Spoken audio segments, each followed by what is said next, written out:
Magandang oras mga kababayan, narito na ang pinaka-latest update natin sa magiging lagay ng ating panahon ngayong araw at sa susunod na 24 oras.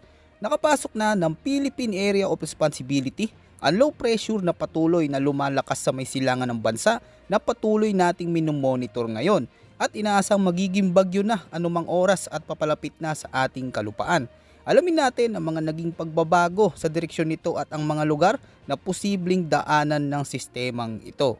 Ayon sa datos ng Pag-asa, patuloy pa rin nakakaapekto ngayon ang umiiral na easterlies sa Central Luzon, Southern Luzon at sa may Visayas. Ang easterlies ay mainit na hangin mula sa karagatang Pasipiko na nagdadala ng maalinsangang panahon, ngunit nagdudulot naman ng mga biglaang pag-ulan na may kasamang thunderstorms pagsapit ng hapon at gabi, lalo na sa silangang bahagi ng ating bansa.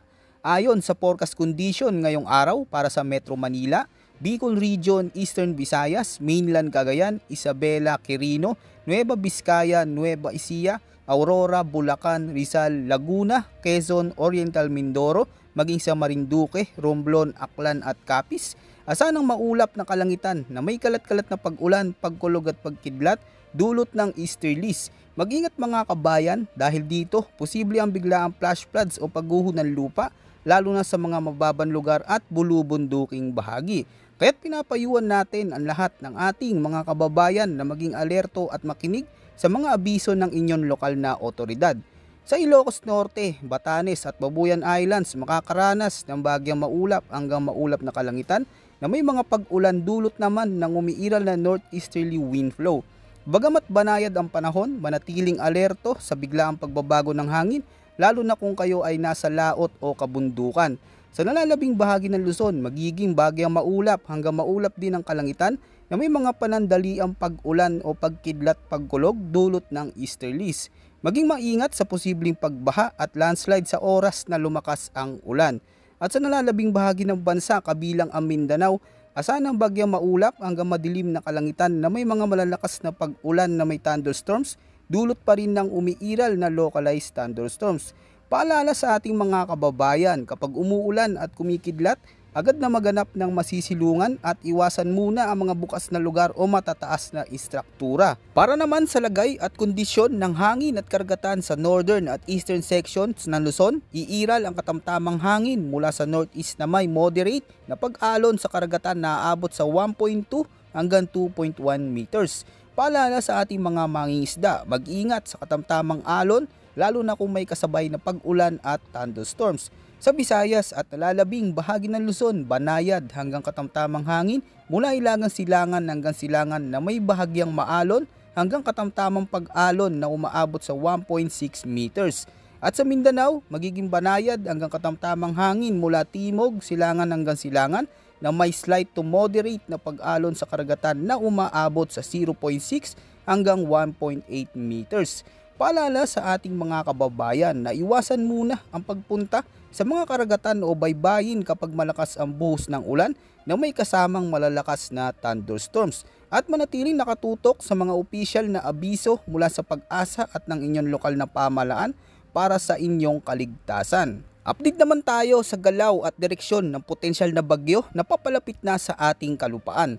Ayon sa pinakabagong datos ng Pag-asa, ngayong araw ang low pressure na patuloy nating minomonitor ay nakapasok na sa Philippine Area of Responsibility at mataas na ang chance na lumakas bilang isang tropical depression anumang oras ngayong araw.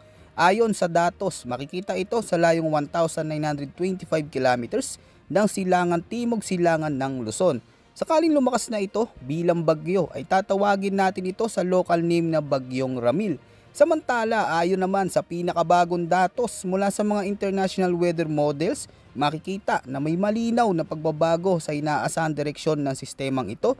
Kung noong una ay may pagkakaiba sa mga forecast, ang ilan ay patungong Taiwan at ang ilan na may posibleng tumama ang direksyon nito sa extreme northern Luzon, ngayon ay bahagyang nagbago na ang galaw nito at sa kasalukuyan track ay kikilos ito pahilagang kanluran, ngunit bababa ng bagya ang track nito na nagpapahiwatig ng mas mataas na posibilidad o tsansa na tumbukin ng bagyo ang direksyong pan-northern Luzon sa mga susunod na araw.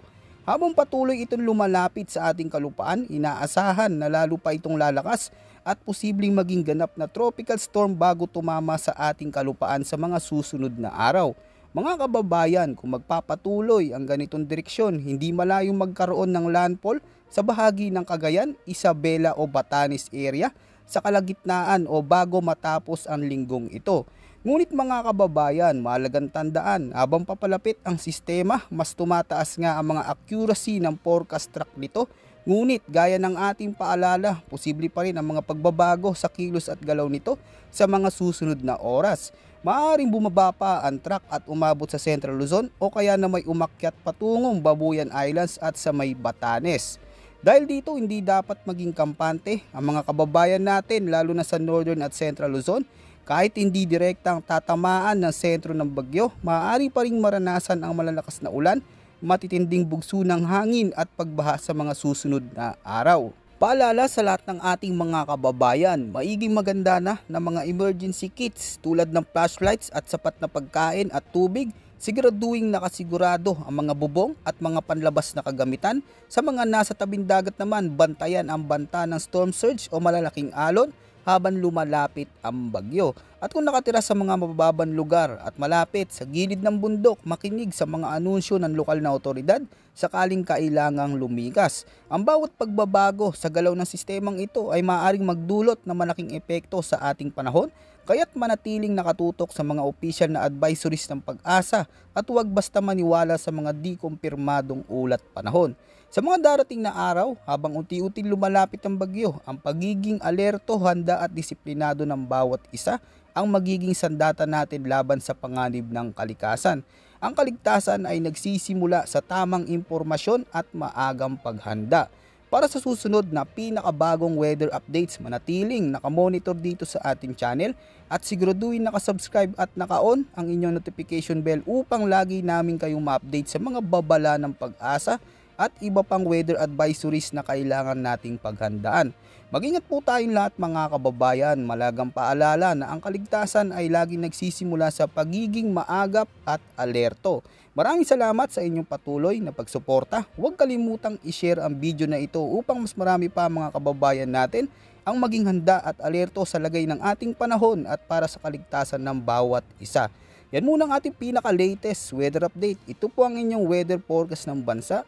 Maraming salamat po at huwag kalimutang mag-ingat ngayong nakakaranas tayo ng sunod-sunod na pag-ulan.